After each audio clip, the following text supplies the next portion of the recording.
Last time on Final Fantasy IV, we went through an annoying dungeon and got the Earth Crystal. In this episode, we're going to be giving the Earth Crystal away, because, of course, Golbez has Rosa hostage, and has had her hostage for like a week or two by this point. Whoops, sorry Rosa, didn't mean to keep you waiting for so long. So of course we'll be meeting with Kain here. I mean, who else would we meet with? Those faceless mooks? Yeah right, they're just there for decoration. Right here. The Earth Crystal is my face. How's that for a plot twist for ya? My face was the Earth Crystal the entire time. Maybe the true Earth Crystal was the face we made along the way. And we rise up to the heavens, because this next dungeon isn't actually one that can be found on the map.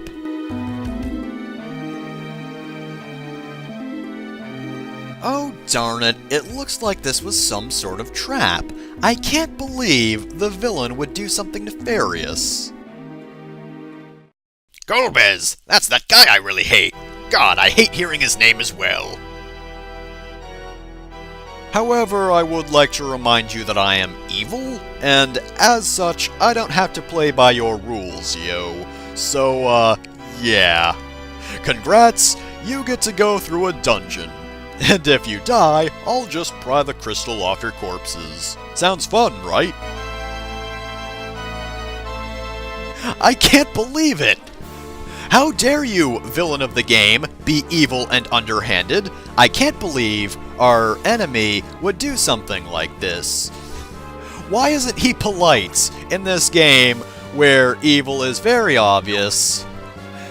There really isn't anything but black and white here. It's not like one of those games that it's like, oh, whoa, who's the real monster here? No, it's like, yeah, Golbez is definitely the evil one. Most certainly. So, first enemies up are the purple Bavaroi? I don't know how to pronounce that. Anyway, 519 HP, weak to fire, no special abilities. Also, 999 defense.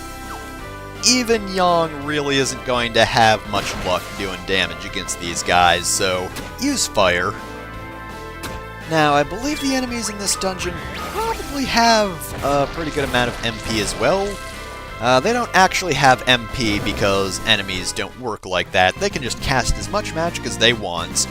That being said, certain enemies will give you more MP for using Osmos on them than others. Like, I believe in the previous dungeon, if we tried casting Osmos on, like, the Ogre enemies, or Trolls, or whatever they are, then we wouldn't get much MP. By the way, if you step onto that square, you will leave the dungeon. Word of warning, you can't actually... word of warning, you can't actually stray far from Troya, because the moment you enter the airship, you will return to the dungeon. So for now, we're pretty much stuck in this area, and in the Troya area. I mean, you can Black Chocobo around, but that won't get you too terribly far. So anyway, the enemies in the back are Frost Beasts, weak of course to fire, 1,768 HP. However, they also have the ability Ice Storm, which is very dangerous. You want to kill them as soon as possible, because Ice Storm is an attack that hits the entire party for a pretty good amount of damage as well. They aren't exactly the toughest enemies in the dungeon. You'll know when we find those guys, but if there are two of them and they both use Ice Storm, you could very well be in trouble. Anyway, the other guy, I believe, is the Centaur Knight, 1,292 HP. No particular weakness and no particular abilities. Just got about 26 strength, so decent attack. Also, you might have noticed that a lot of us are dead at the moment. That's not too good. I would honestly prefer that Frost Beast go away now, because we're kind of on the ropes here. So, while it would be a good idea to get the other two up, let's make sure we get rid of the threatening guy first. I kind of wish I used fire here, but Tella doesn't have much MP to work with, so you do want to be wary. Again, Osmos what you can. I don't think the Centaur Knights really give you much MP. Okay, there we go. Now we are safe-ish. I mean, chances are the moment I raise Sid, that Centaur Knight's just going to attack him. Of course, I also don't want the Centaur Knight to attack Cecil, because if he does that, Cecil will counter and maybe kill him. I haven't looked at his HP recently. I've been kind of busy, considering most of my characters are dead, including Yang, the character with a lot of HP. Of course, he doesn't exactly have the best magic defense either. And as for Sid, I don't think he stood a chance. As I said in the previous video, Sid, not exactly a magical character. He is very much all about that science and hammers, and I just realized I have not equipped him with a different hammer that's not the wooden hammer. He does not need that on anymore. We've had better hammers, and oh geez, 3 MP. Okay, well then. That's not good. That's not good at all. And there we go. Well, at least the battle's over. That one battle kinda wasn't really too good. I'm in a little bit of trouble, but it's nothing I can't fix. 29. Yang's getting up there in levels. Of course, he does have the advantage of having been in the party before everyone else. Well, Tella was there as well. So he and Yang and Tella, both a fairly high level. Oh, Flame Mail. You absolutely want that on Cecil. We'll see why later, but there's a pretty good chance that you might die if you don't have that Flame Mail on. Of course, there's also a pretty good chance that you will die with the Flame Mail on. Oh boy, so the dungeon itself, not too difficult, but not one of my favorites either. It's a fairly tall tower with some enemies that can really do some damage on you. And, of course, not my favorite theme either.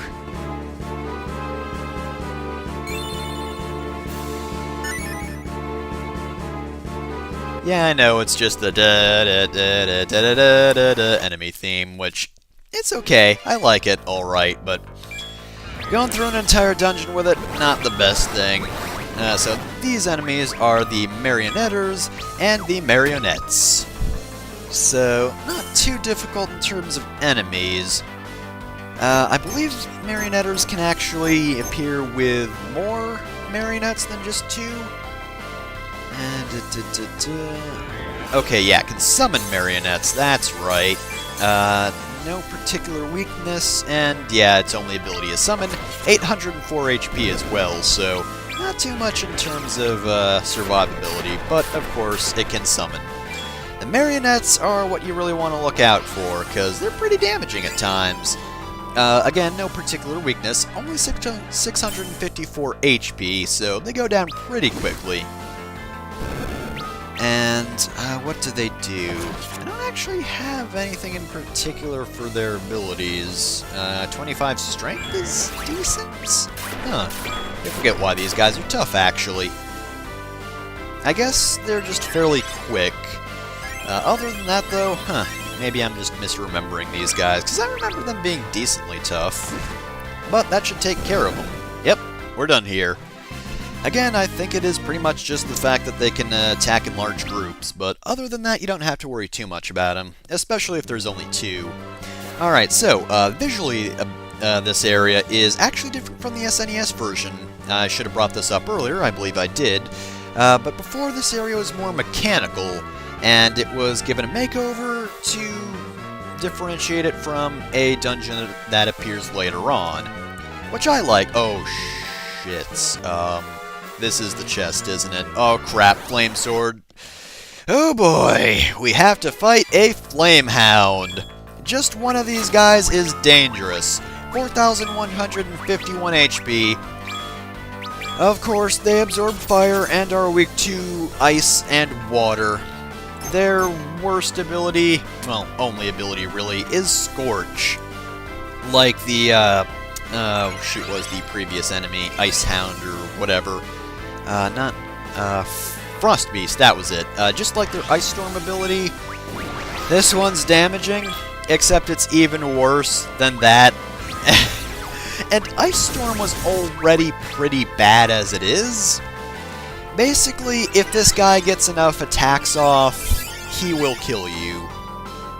So, Tella should have the ability Slow, right? You're gonna want to use that, because you don't want this thing attacking often. Oh yeah, and by the way, we're lucky there's only one of these guys. More than one Flame Hound will probably kill you. Like, there's a good chance of it.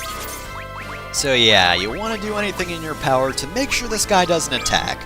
Slow, maybe try a stop or paralyze. And of course, ice attacks. Use lots of ice attacks. Thankfully, this guy doesn't have any sort of counter. If he had a counter, we'd be in even more trouble. Oh my god, if he countered with Scorch, ugh, that would just be the worst. Okay, at least we get the Flame Sword, which is kinda useful. We've seen a few enemies that are weak to fire. And of course, I don't believe you can find the Flame Hounds randomly. I think that one was the only one you can find at the moment in the overworld. And it's a monster in the box, not just a random enemy. I could be wrong, I hope I'm wrong. But yeah, this will definitely help against those other enemies, the Frost Beasts. I keep forgetting their name. Okay, so anyway, yeah, this area is different visually, though I think it actually looks pretty good. I really like the wall textures they have going on. You know, it's a pretty neat design, and I like how it is still kind of mechanical. Definitely nowhere near as much so, though. So you have that, and also the fact that it also looks pretty old. By the way, these guys are Black Knights, 27 strength, 1,224 HP, weak to fire, weak to light, and what's the life font ability do? I forgot. They actually have, or they are undeads. They're undead enemies. They definitely don't look it, though. So yeah, that's why they're weak to fire and light. That should have occurred to me first thing, honestly, so even if for some... There you go. Okay, life font, I believe... Okay, it's just a healing move? Maybe it's a move that technically does damage, but is one that zombies absorb. I don't know what that does, though, other than just healing. I guess it is just the zombie version of healing, because if an undead were to heal itself with, you know, the standard cure magics, they would hurt themselves. Alright, who are these guys? Ooh, I believe these guys are pretty troublesome.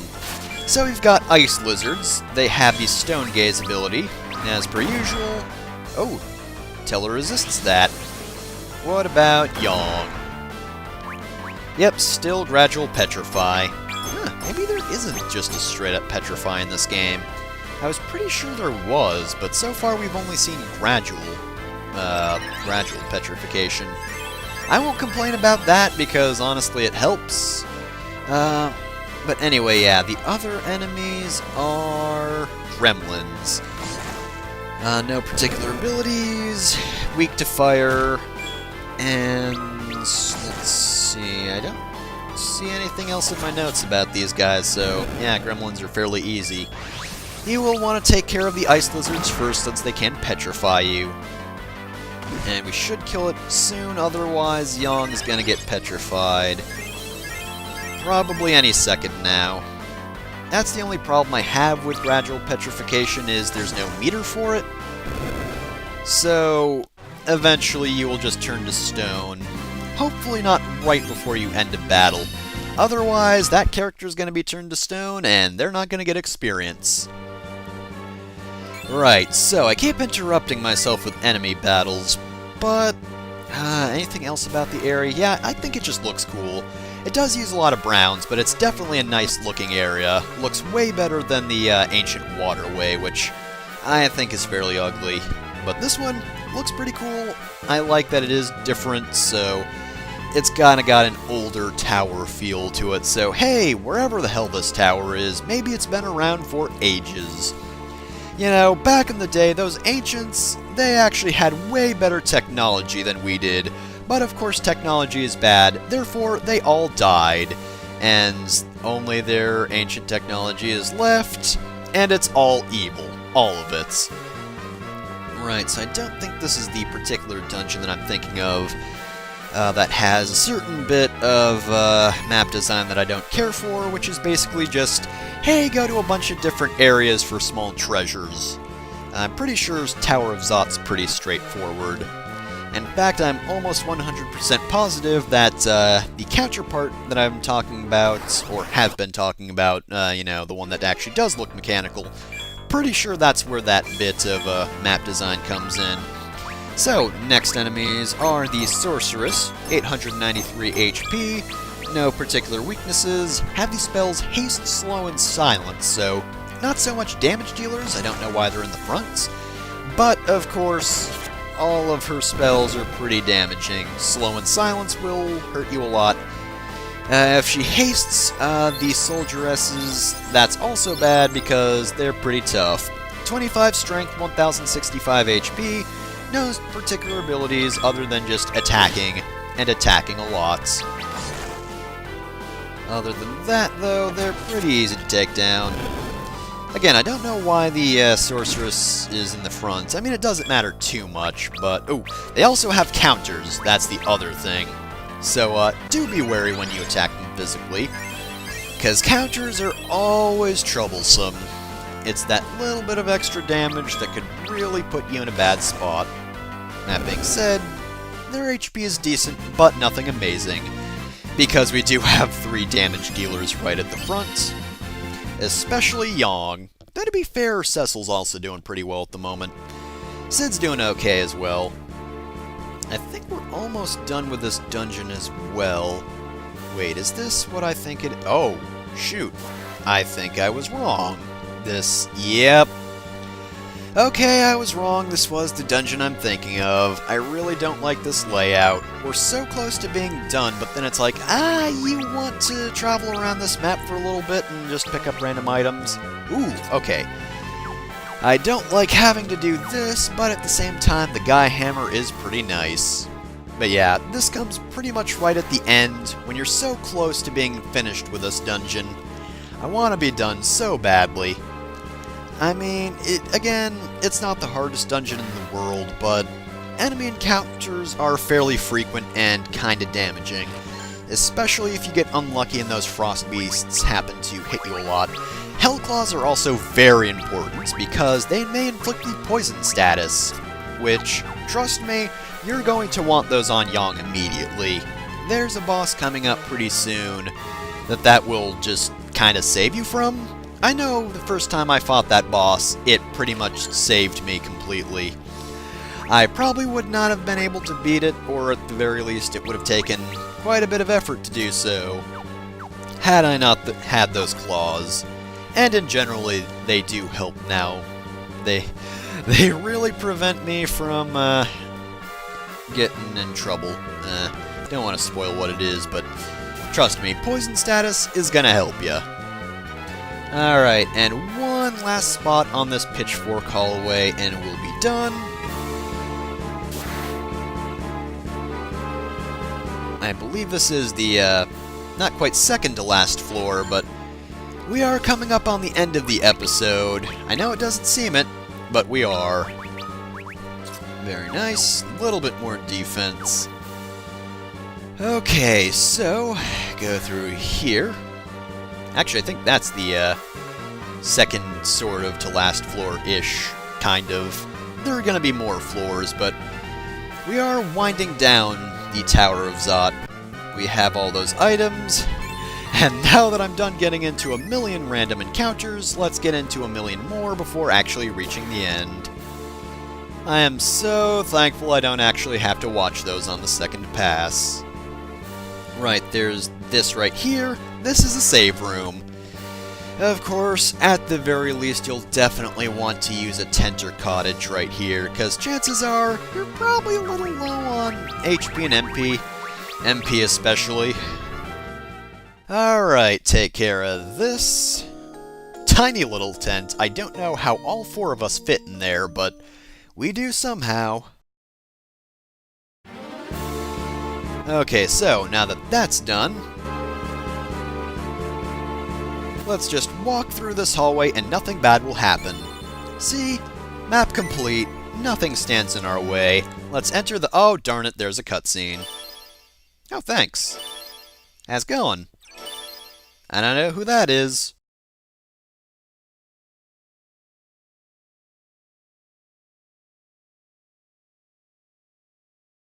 You're gonna try to kill me, aren't you? Of course you will. Pose! Oh no, they're all JoJo characters!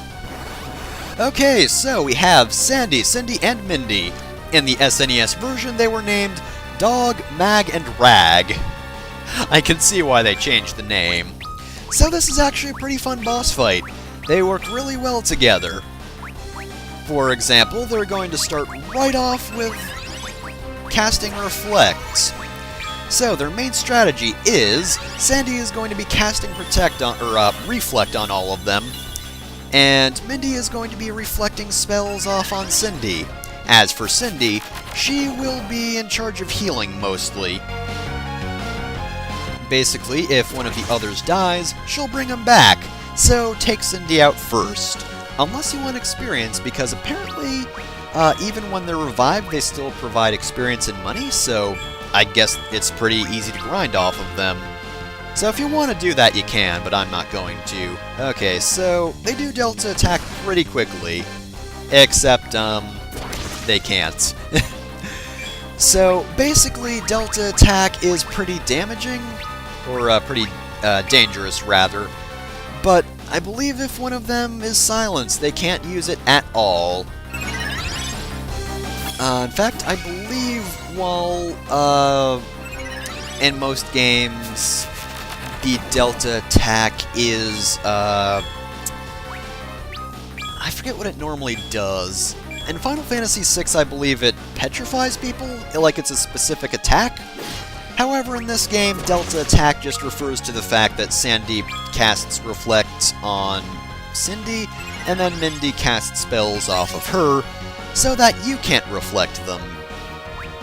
Now, we're going to remove this, because, again, we want to take her out first, and we also want to make sure that she's silenced as well. And slowed and whatnot. Yeah, you can keep saying this, but it's not going to help you. Basically, they are actually a legitimate threat. Oh, shit, I forgot. She has counter.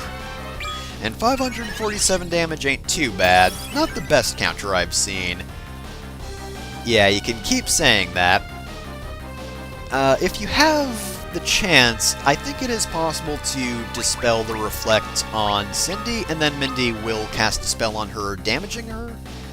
Now that Sandy is silenced, she can't really do anything, and their whole strategy falls apart. As per usual, this is another example of, if you do things in a straightforward manner, they are going to wipe the floor with you. But, as long as you remember, oh yeah, I have that silence spell, maybe I should use that, and then actually try to use it, you're gonna have a pretty easy time here. Alright, what? Oh, that's right. Yeah, of course, I cast that on Sid because I do want to heal him, because he will be attacking Cindy, meaning there's a chance she will counter him. And of course, Sid isn't the best at surviving, as we've seen in this part. I do kind of wish they had a little more other than their Delta attack. It's a good strategy, but once it falls apart, and ooh yeah. I was right to remove his Reflect. If I wanted to, I could probably have Telebounce spells off of Sid, but I don't want to. I do want to concentrate on Cindy first, and then I want to take care of everyone else. Yeah, no matter how much you say Delta attack, it's not going to help you. Oh, did I ever go over their stats? Okay, so since Cindy's probably going to die soon, she's got 9,191 HP. She doesn't have any sort of particular weakness, and of course I've already mentioned she has a counter, and she has the spell Re-Raise, which of course is a better version of Raise. Not only does it revive the target, but it revives them at full HP, I believe, or at the very least a lot more than just a normal Raise will give you. As for Sandy, she's got 5,182 HP, no particular weakness, and she just has Reflect. She's also got 34 Strength in all fairness, while Cindy has 33 Strength. So they are all pretty strong. Lastly, you have Mindy, who has 5,180 HP. She has Bio, Blizzara, Fyra, and Thundara, but I believe, oh shoot, is it earlier versions where she'll only attack with level 1 magic, like just normal Fire, Blizzard, and Thunder? The 3D versions might be a little bit different, just because, you know, they're generally harder. Either way, it doesn't matter, since I have her silenced, it means she's not going to be using those at all. Oh, and again, of course, no particular weakness. Also, I think that Cindy has a lot more immunities.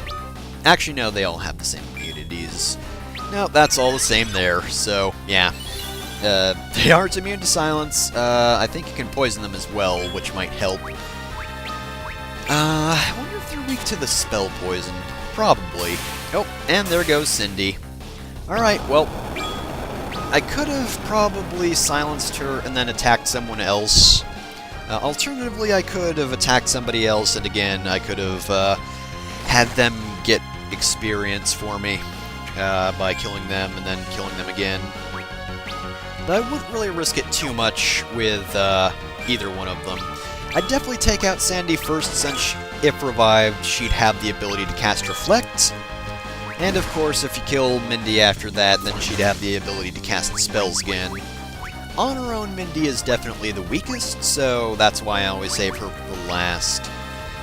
Cindy, again, I take out first because she has all the counters, making her pretty dangerous. I don't think even if they weren't... I think even if they weren't silenced, they wouldn't really be doing too much here now that one of their sisters is gone, because now they can't do the Delta attack, and they're just pretty much just going to do nothing. Though in fairness, I would have thought that Sandy would do something, but nope, she's just standing there. Is all she can do Reflects? That might be the case. I know that neither one of them actually have counters. Cindy is the only one with one. But apparently, yeah, all they would do is magic. That is kind of dumb. It would really help the 3D version if they did just have normal attacks. Because while this battle, again, is really difficult if you don't silence them, it is incredibly easy if you do silence them. Because now they can't do a thing to me, they're just standing there. I don't know why they don't just give up. Oh, there goes Sandy. And now it's just Mindy, and she only has 5,000 HP, so this is going to be fairly easy. 5,000 HP, no counter, can't cast magic, so she can't do a thing. I mean, she has a dagger, you'd think she'd try to stab us with it, but nope. Haste you. And I should probably haste Sid as well. Just so he can do something. Actually, I could probably Berserk as well. Like, honestly, if I did the Focus and Berserk on Yang, he would do a lot of damage. Not that it's needed, but hey, he would. This is pretty much a battle where nothing's happening. Again, I really should have hasted in Berserk there, because now that there's only one target, it really doesn't matter. Like, you might not want to Berserk when Cindy is still there, since she can counter. You don't just want them attacking and possibly getting counter-attacked and killed when you don't have any control over it. Once she's gone, it's a little safer, though you might not want to Berserk just yet, just so you are focused on one target, and that would make it go faster. But yeah, once it's just down to one sister, it's pretty much done, so you might as well hurry it up, because she can't do anything anyway. So, that's over and done with. That was a pretty cool pose they struck, but considering I silenced them, they were done from the get-go. And I already got plenty of XP just from that, so if I had let one die and be revived, I actually would have gotten a fair bit of experience from that, and a lot of money as well. And so, we are finished with that. Oh, oh darn. It's called Silence. You really should have had some way to prepare for that. Echo Orbs really would have saved your asses, but they're done. And I guess we'll just go back to heal and save. Because while that wasn't the toughest battle, we should get a quick rest in just to make sure we're prepared. Because We have 3 people to deal with. We have this Barbarisha character that we heard of from the Magus Sisters. We have Kane, and of course, worst of all, we have Golbez, and I'm sure Tella is eager to fight him. Maybe a little too eager. Probably a little too eager. But we'll be finding that out next time on Final Fantasy IV. For the time being, we're just going to take a quick nap in a tent. That again is far too small for any of us.